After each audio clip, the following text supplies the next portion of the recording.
You are in the realm of the extraordinary chronicles of the unknown, a territory where every story challenges reason and every mystery reveals the extraordinary. Lucius will encounter a mystery from another world. Episode 3. Lucius encounters an unidentified presence.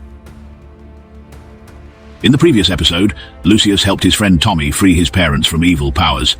If you missed this story, the link to watch it is in the description. Imagine the street where you live, on a seemingly peaceful night, transforming into a real nightmare. Suddenly, a mysterious light streaks across the sky with a deafening noise, hovering over your street without any explanation. What would you feel? Fear? Panic? Disorientation? And if your neighbors started to lose their sanity before your eyes? Would you have the courage to face the unknown and become the hero of the night, or would you be consumed by fear? Get ready to find out, because this is today's story. In the quiet town of Jadara, life used to follow a calm and predictable rhythm.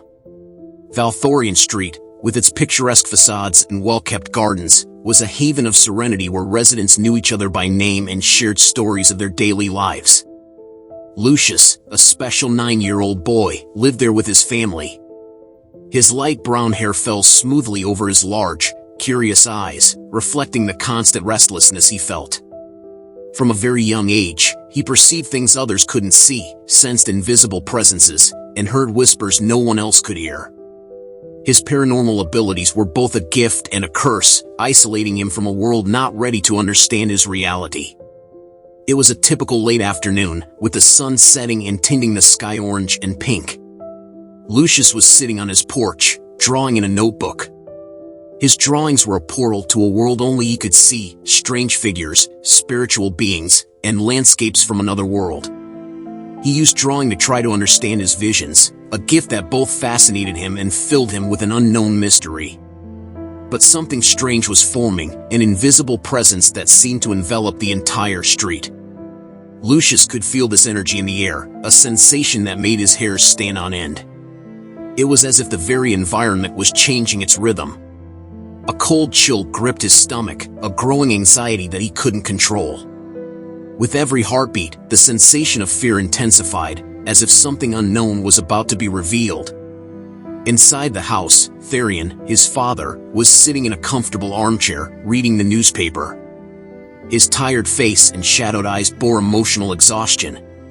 He was a man of few words, often absorbed in his own thoughts. Liara, Lucius' mother, was in the kitchen, preparing dinner. Her green eyes, always shining with a mixture of love and concern, watched every movement of her children closely.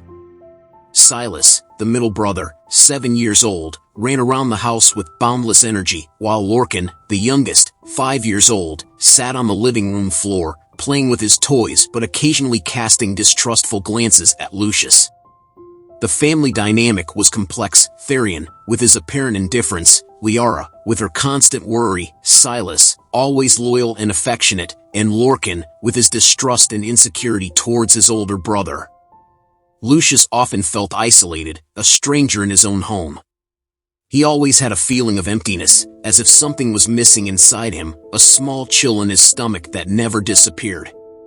He had a keen perception of the energies around him, often absorbing emotions and feelings that made him feel unwell. His visions weren't limited to what was physically within reach. He saw spirits, beings from other dimensions, and occasionally, flying saucers. That night, while the family gathered for dinner, Lucius felt a different energy and presence again.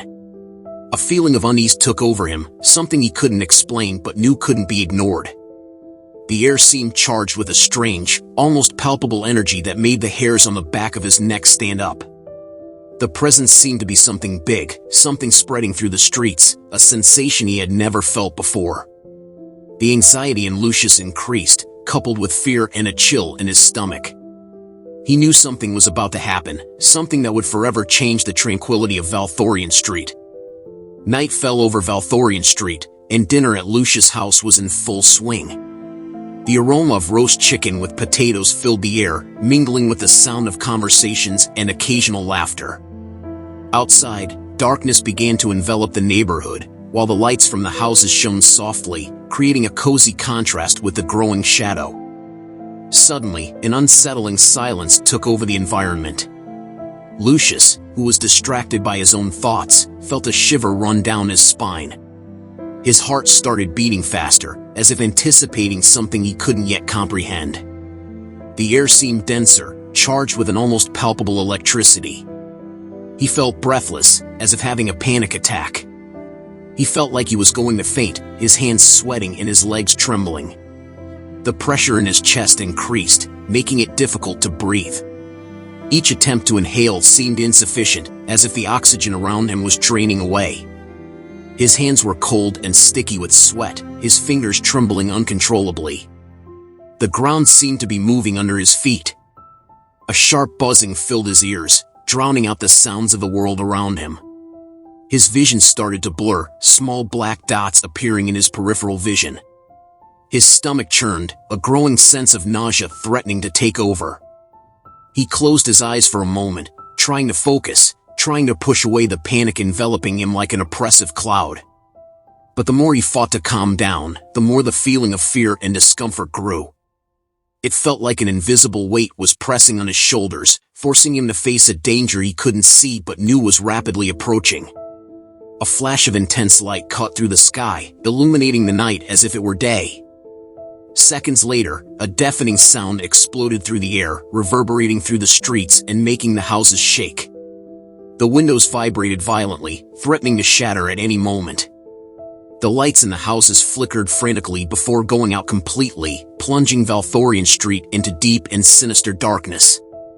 Only the cold, pale light of the full moon illuminated the scene, casting shadows.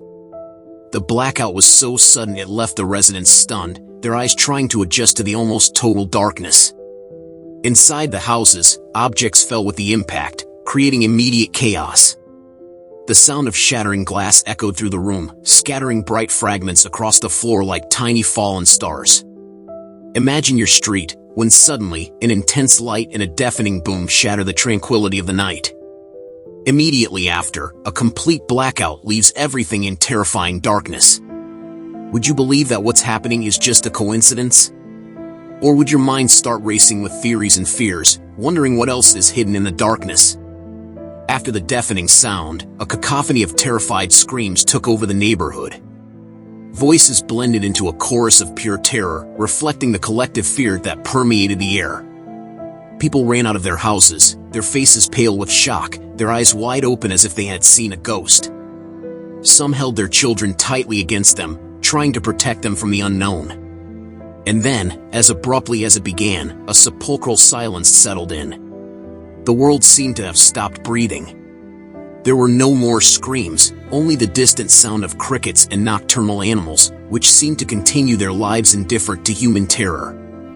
It was as if the very night was holding its breath, waiting for the next act of a macabre drama. The silence was so dense that every small movement seemed amplified. The sound of leaves in the wind sounded like a sinister whisper. The shadows of the trees swayed spectrally under the moonlight, creating threatening figures that seemed to move on their own. The atmosphere was filled with unbearable tension, as if something monstrous was lurking, ready to emerge from the darkness. Inside the house, Liara dropped the spoon she was using, her green eyes wide with fear. Therion rose from the dinner table, his usually calm face now marked by confusion and concern. "What was that?" he asked, his voice betraying a rare nervousness.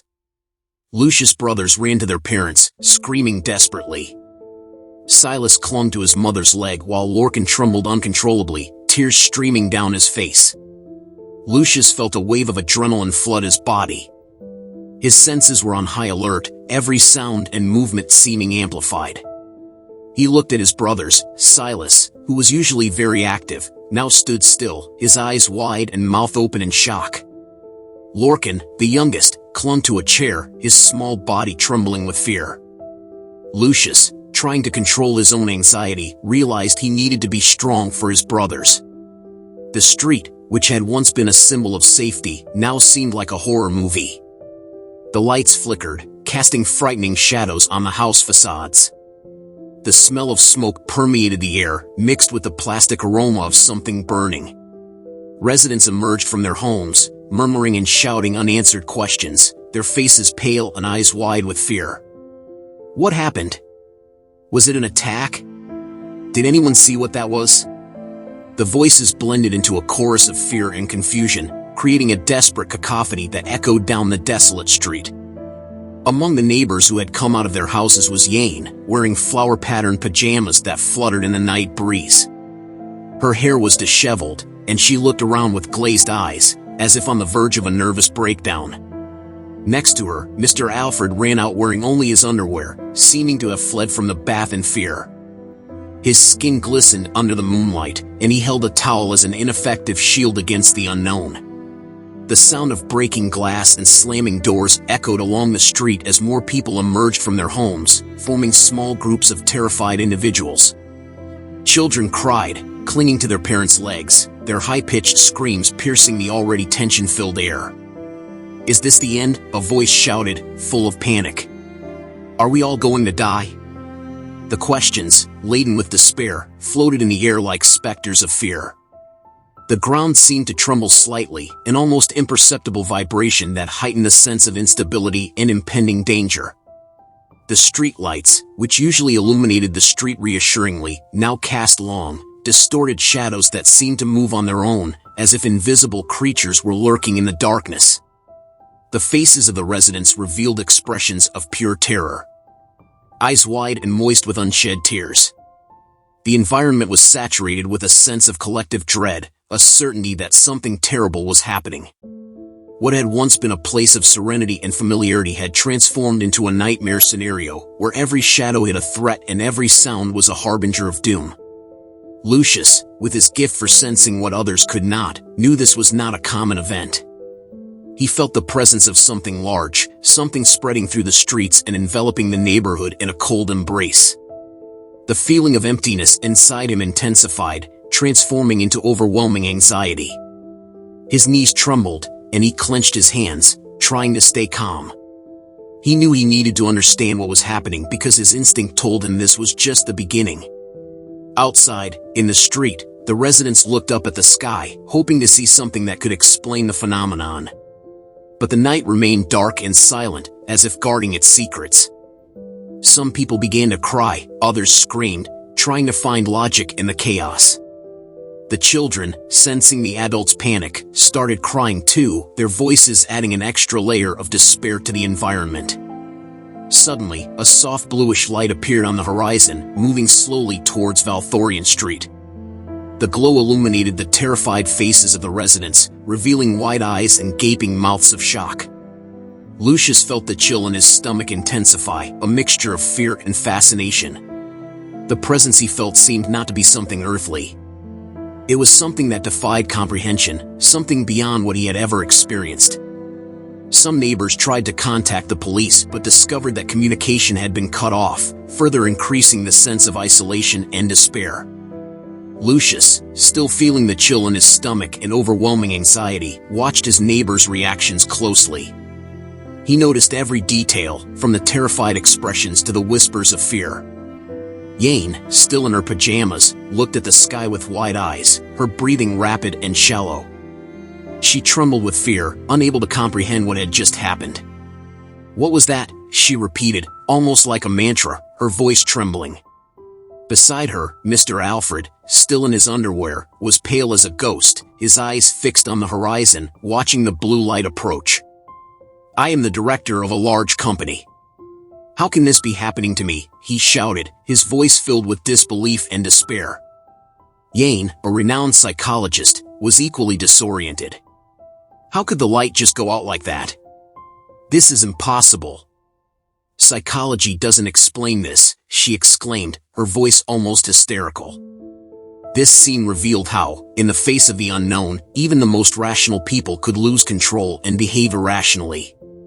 Inside Lucius' house, the tension was palpable. Therian tried to calm Liara, who was visibly shaken, her hands trembling as she held their children's shoulders. "Calm down, it's going to be okay," he said, though his own voice betrayed his nervousness. Silas, usually so full of energy, was motionless, his gaze lost and mouth slightly open in shock. Lorcan, quietly crying, clung to his mother, feeling small and vulnerable. Determined to protect his family, Therian went to a room to fetch his gun, ready to defend everyone against any threat that might arise. Lucius felt the adrenaline coursing through his veins. His senses were sharper than ever, every sound, every movement amplified by the tension of the moment. He knew he could do something, but he was paralyzed by uncertainty. His hands trembled, and he struggled to control his breathing. He closed his eyes for a moment, trying to focus, trying to feel more clearly what was happening around him. Suddenly, a golden energy that only Lucius could see began to form around him. It seemed like a protective energy, enveloping him like a shield, though he didn't fully understand what was happening. The other residents began to gather in the street. The fear was palpable in the air, a suffocating mix of worried murmurs and desperate cries. Was it an attack? Is it the end of the world? Did anyone see what that was? The questions floated in the air, but no one had answers. The residents' voices trembled, reflecting the growing sense of dread. Children cried, clinging to their parents' legs, while the adults exchanged looks of despair and confusion. The disorder began to turn into panic, and the sense of collective fear increased every second. Desperate looks swept the darkness, searching for an explanation, a way out. The sound of hurried footsteps and labored breathing filled the air. Collective paranoia took hold, causing people to lose their minds in the face of what was happening. Some residents, unable to withstand the pressure, shouted insults at each other, accusing one another of being responsible for the terror they faced. Some neighbors tried to get into their cars and speed away, but they were stopped by some kind of invisible dome that trapped everyone on the street. When the cars collided with the invisible barrier, there was a sound of crunching metal and breaking glass that echoed through the street like thunder. The vehicles were destroyed, and the residents, injured, staggered out of the wreckage, their faces showing pain and confusion. "What is this? We're trapped here," shouted one of the residents, his voice resonating with growing despair. Wide-eyed with terror, they searched in vain for a logical explanation for the invisible prison surrounding them. People began to pound on the invisible walls with their hands and whatever objects they could find, desperately trying to find a breach. Their hands were injured from the impacts, but the barrier remained impenetrable. Shouts of agony and frustration mixed with sobs of fear. "We're trapped. There's no way out." Panic spread like a virus, with each failed escape attempt fueling the growing terror. The residents' breathing became increasingly rapid and shallow, as if the air was running out. A total feeling of helplessness dominated everyone. Some residents fell to their knees, crying and hugging their loved ones, whispering words of comfort that sounded hollow amidst the chaos. Others ran back and forth like caged animals, hitting the destroyed cars and debris scattered across the street, trying in vain to find a solution. The flashing lights of the crashed cars cast dancing shadows on the pale and frightened faces of the residents, intensifying the atmosphere of terror. Each passing minute increased the psychological pressure. The invisible walls were a constant reminder of the desperate situation they found themselves in. "Are we going to die here?" In the midst of the confusion, two residents, Zyron and Maelys, began to argue fiercely. Both were out of their minds, their eyes wide and full of despair, their minds already consumed by paranoia and hallucinations. "This is your fault, Maelys. I knew something was wrong with you from the start," Zyron shouted, pointing a trembling, accusatory finger at Maelys. His words were filled with hate and fear, and he gesticulated wildly, as if trying to expel invisible demons. "What are you talking about, Zyron? I didn't do anything," Maelys responded, his voice trembling with both anger and fear. "You're losing your mind." Zyron advanced, his face contorted in a mask of rage and despair. "Ever since you moved here, strange things have been happening. Your weird practices, your rituals. You brought this upon us." He stepped closer, his finger still pointed, almost touching Maelys' chest. Maelys stepped back, his eyes blinking rapidly as he tried to push away the hallucinations distorting reality around him. He saw shadows at the edges of his vision, and Zyron's face appeared deformed and threatening. "You're seeing things, Zyron. It wasn't me. It's this thing, this presence, that's making us lose control." Zyron wouldn't listen. He was blinded by paranoia. "Liar. I saw you, last night, doing something in your backyard. Summoning whatever this is. I saw the lights, heard the chants. You cursed us.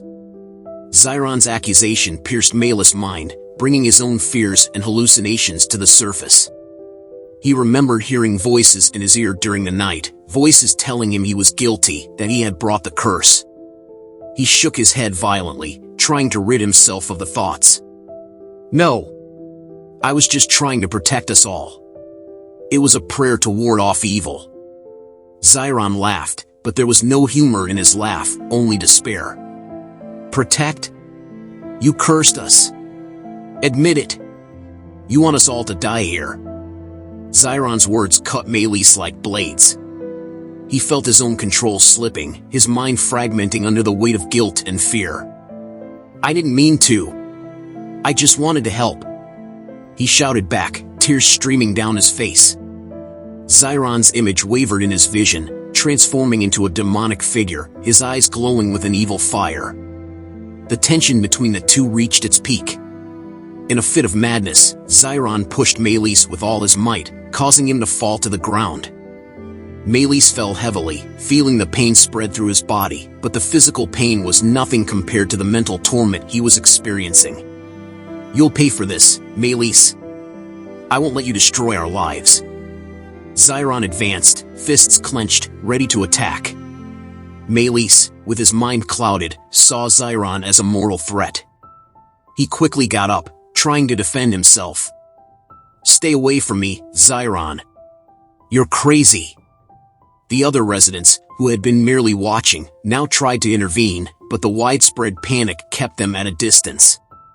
The entire street seemed like a nightmare scene, where sanity was slipping away and violence was the only comprehensible language. Words turned into screams, and screams into punches and shoves. Zyron and Malus were completely consumed by paranoia and hallucinations, each seeing the other as the enemy responsible for all the horror they were experiencing. Their faces were contorted in expressions of hate and fear, their bodies moving in a frenzy of despair. Finally, some residents managed to separate them, pulling Zyron and Malus away from each other. Both were panting, their eyes still filled with madness. This isn't over, Malus. Zyron shouted as he was dragged away. We'll find out the truth, and you'll pay. Malus, still trembling, just shook his head, unable to form a coherent response. Lucius saw the panic in the neighbors' faces. He could feel their fear emanating from them like a wave of heat, almost suffocating. His mind worked frantically, trying to find logic in the chaos. I have to understand what's happening, he thought, his heart pounding in his chest. Trembling and dizzy, Lucius began to walk slowly to the door, each step heavy with uncertainty and fear of the unknown. Yane began to cry, her tears silently streaming down her cheeks. Mr. Alfred tried to comfort her, but his own hands trembled so much that he could barely hold hers. It'll be okay, he said, though he wasn't sure he believed his own words. The children, sensing the adults' panic, began to cry louder, adding to the cacophony of fear that filled the street. Do you realize, dear viewer, that our frail human minds can succumb to external events we can't explain?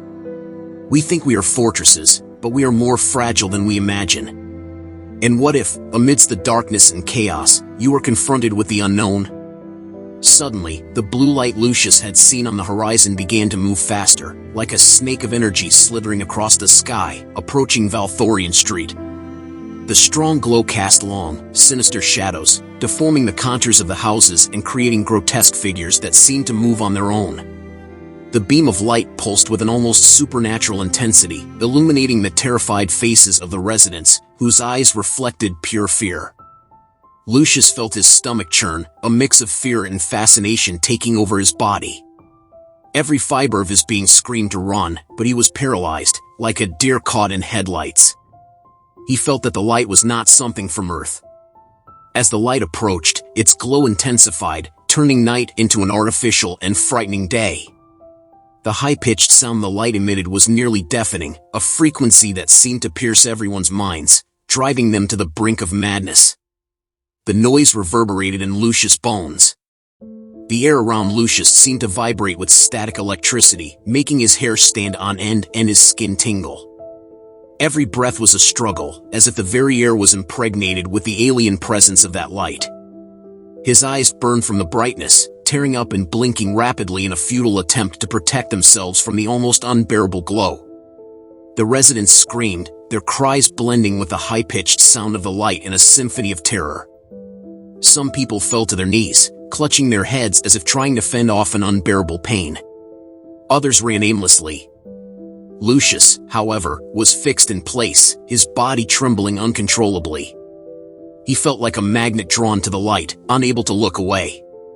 He knew that the light brought something with it, something not of this world, with an unfathomable and sinister purpose. The proximity of the light now felt almost tangible, an overwhelming presence that seemed to envelop everything around it.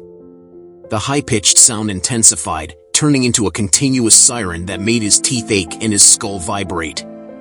The pain in his head was excruciating, as if needles were piercing his brain. Then, with a final flash and a burst of blinding light, everything went silent. The world around Lucius was enveloped in deep darkness, as if the very night had absorbed all light and sound. The light stopped, hovering above the street, casting an almost hypnotic glow over everyone. Lucius felt the presence more intensely now, a force that seemed to invade his thoughts and feelings. It was a large, imposing light, but he couldn't see what was generating it.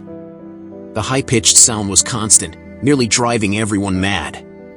Valthorion Street, normally a refuge of calm and safety, was now filled with an atmosphere of fear and tension. The blue light hovered over the street, casting an aura of fear and terror. Inside Lucius' house, Valthorion returned from the room where he had fetched his weapon, an old shotgun kept for emergencies. His face was stern and determined. "We need to protect ourselves," he said, trying to stay calm, but his hands trembled slightly as he held the weapon. Liara, still holding the children close, looked at her husband with wide, fearful eyes. "What's happening, Valthorion?" Her voice was a trembling whisper, full of despair. Valthorion responded, trying to be firm, "I don't know, Liara. But I'm going to use this to protect our family from whatever's out there." Outside, chaos was taking over.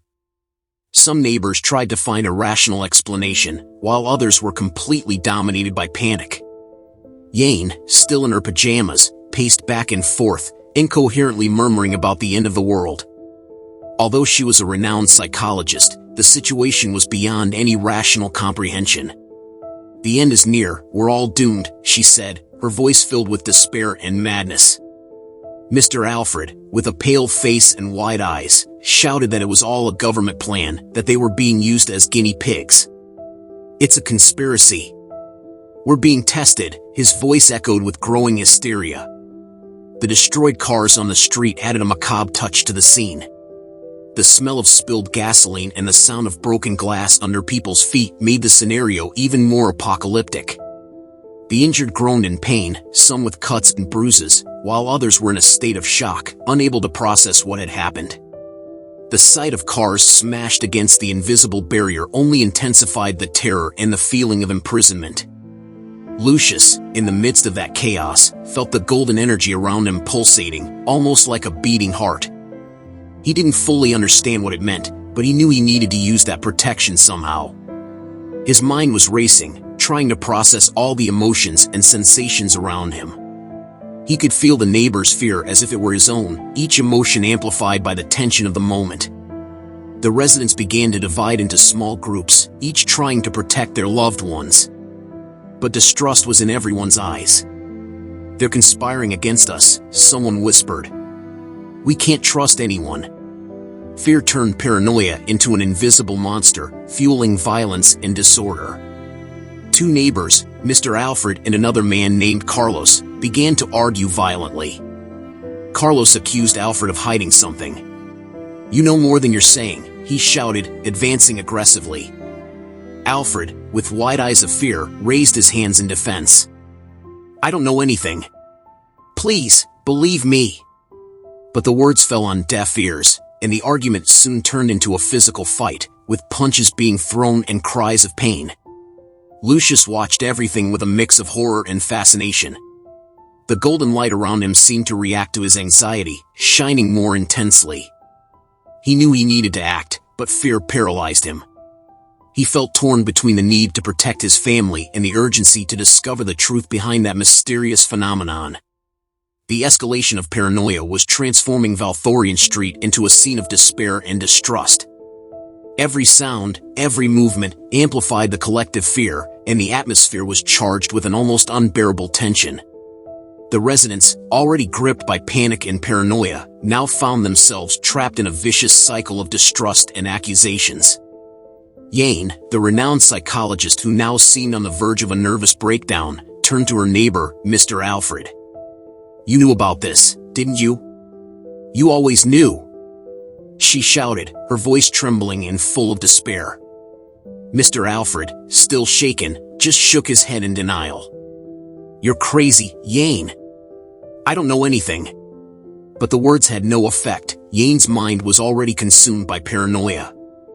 Inside Lucius' house, Therion kept the shotgun close, his eyes alert for any sign of danger. "Don't trust anyone," he murmured to Liara, his face stern and determined. Liara, holding the children tightly, nodded in agreement, but her eyes were full of fear and confusion. "But what do we do now?" she asked, her voice breaking under the pressure. Suddenly, the blue light began to pulse more intensely, casting flashes of brightness across the street. The residents, still caught in their fights and arguments, stopped abruptly, their eyes wide with fear and fascination. "What's happening?" murmured Yane, her voice trembling. Mr. Alfred looked up at the sky, his expression of panic turning into a mix of fear and curiosity. The light then focused on a specific point in the middle of the street, forming a bright vortex. The sound of a growing hum filled the air, almost deafening. The residents, hypnotized by the phenomenon, began to gather around the vortex, as if controlled by something, their faces illuminated by the almost blinding glow. Lucius, feeling an inexplicable attraction, walked slowly toward the center of the vortex, his legs trembling with each step. He couldn't control his body, which seemed to respond on its own. While all eyes were fixed on the light, something deeply disturbing happened. A chilling sensation crawled down the residents' spines, as if a spectral cold had penetrated their souls. Suddenly, everyone became paralyzed, including Lucius. Their bodies froze in place, unable to move or speak, turning them into eerily immobile figures. The people's eyes no longer blinked, they looked like wax dolls, empty and lifeless, reflecting an indescribable terror. Their skin took on a pale, sickly hue, as if all the blood had been drained from their bodies. Fear was palpable, filling the air with a suffocating tension. Each breath, heavy and shallow, sounded like a distant echo, increasing the sense of impending horror. The residents were trapped in a state of terrifying paralysis, their faces contorted in expressions of absolute terror. The darkness that enveloped them seemed alive, pulsing to the rhythm of their racing hearts. From the vortex, various bizarre figures emerged, beings with a menacing appearance. They were tall and slender, with a stature that seemed to defy human proportions, towering almost 3 meters above the ground. Their skin was waxy pale, glowing under the bluish light with a ghostly sheen. Their deep black eyes resembled black holes, sucking in any glimmer of hope. Their faces lacked distinctive features, just a smooth and expressionless surface that heightened the sense of despair. The smell emanating from them was horrible, a suffocating mix of sulfur and rot. It was an odor so strong and nauseating that it seemed to permeate the air, making it difficult even to breathe. Their hands were long and thin, with fingers ending in sharp claws like blades. The claws glowed in the bluish light, reflecting a deadly gleam. They moved with an almost supernatural fluidity, not making a single sound. The beings made no sound, but the absence of noise was deafening. It was as if the world around them was trapped in a vacuum, where even the smallest whisper was swallowed by the abyss of silence that accompanied them. The contrast between their graceful movement and the total stillness was disturbing, creating a suffocating atmosphere of terror. As they advanced, an aura of coldness preceded them, freezing the environment around them. The ground where they stepped seemed to cover with a thin layer of ice, creaking under the pressure of their steps. Darkness seemed to cling to them, as if they were made of the night itself, a living darkness that consumed light and hope. Lucius's eyes were wide with terror, fixed on the figures as they spread through the street, their coordinated and eerily silent movements. The beings began to walk calmly towards the residents, their gaze fixed and intense. There were many of them, spreading out through the street in a coordinated and frightening movement. The residents' eyes, wide and full of terror, followed the creatures' movements, but their bodies remained immobile, as if an invisible force held them in place. The strange beings carried bizarre equipment, something that our current technology could not explain. The machines were made of dark and shiny metal. They were intricate devices, with gears that moved in impossible patterns and components that floated lightly, defying gravity. Tubes extended from the devices like tentacles, moving autonomously and sinuously. The ends of the tubes were equipped with long, thin needles that glowed with an iridescent liquid. Each time one of the tubes extended towards a resident, the needles pierced the skin with surgical precision, and the liquid seemed to react, pulsing and changing color as it extracted samples. The devices emitted low and disturbing sounds, a mix of mechanical and electronic clicks that seemed to come from another world. Small screens displayed alien symbols that moved rapidly, as if the devices were communicating with the beings in a way incomprehensible to humans. Each time a tube finished extracting a sample, a container filled with a sinister glow, storing the blood, hair, and bodily fluids with cold and impersonal precision. People felt the pricks and cuts, but were powerless, unable to react or protest. Their faces contorted in pain, but no sound escaped their mouths. It was as if the presence of the beings had stolen not only their voices but also their will to resist. The equipment moved from person to person with ruthless efficiency, collecting samples in a methodical and terrifying manner.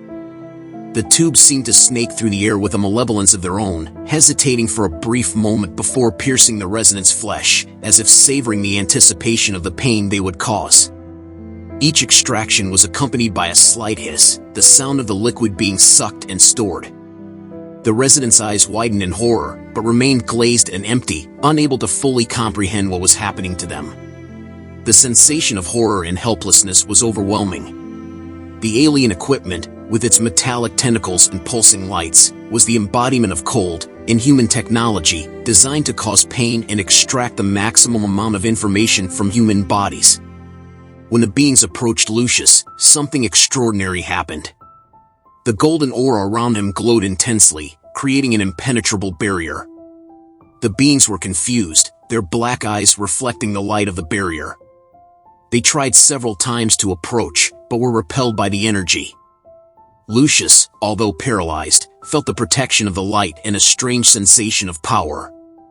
For several minutes, the beings continued their sinister activities, ignoring the barrier around Lucius. They extracted samples from all the residents, except Lucius, their movements quick and efficient. The fear in the air was suffocating, but the paralysis prevented any form of reaction.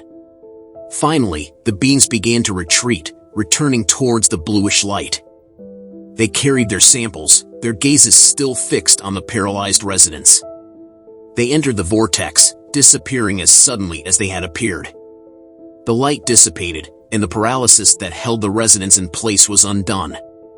The residents blinked, confused and disoriented. It was as if they had awakened from a bad dream. The pricks and cuts made by the strange beings simply disappeared. They began to wonder what they were doing there, what had happened. Why are we all on the street? What was that sound? They looked around, trying to understand the situation, but their memories were hazy. They simply forgot everything that had happened, as if the beings had erased their memories. Only Lucius knew what had really happened. He watched in silence, the golden energy still pulsing softly around him. He felt different, as if he had access to knowledge that others did not. He knew those beings had a purpose beyond human comprehension.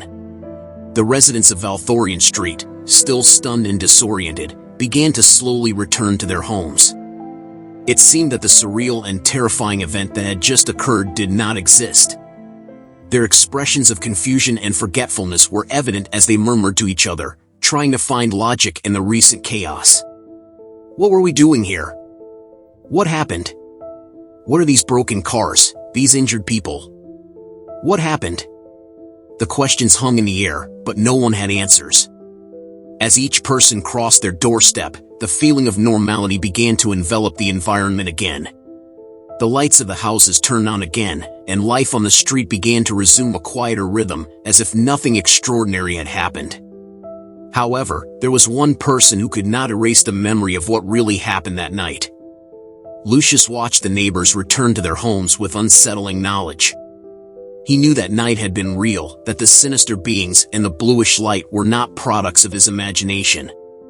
Not even to his parents and siblings could Lucius tell the truth of what had happened that night, on that street. While everyone tried to return to normality, Lucius remained alert, vigilant, knowing he was the keeper of a secret. The night had left deep marks on his spirit, and he was ready to face the mysteries that were yet to come. And so, on quiet Valthorion Street, a night of mystery and terror left its permanent marks. Chronicles like this, though surprising, are more common in life than we imagine. The unknown lurks at every moment. This concludes another chronicle of this enigmatic boy, Lucius. Did you notice how easily people's balance can be undone when order is subverted?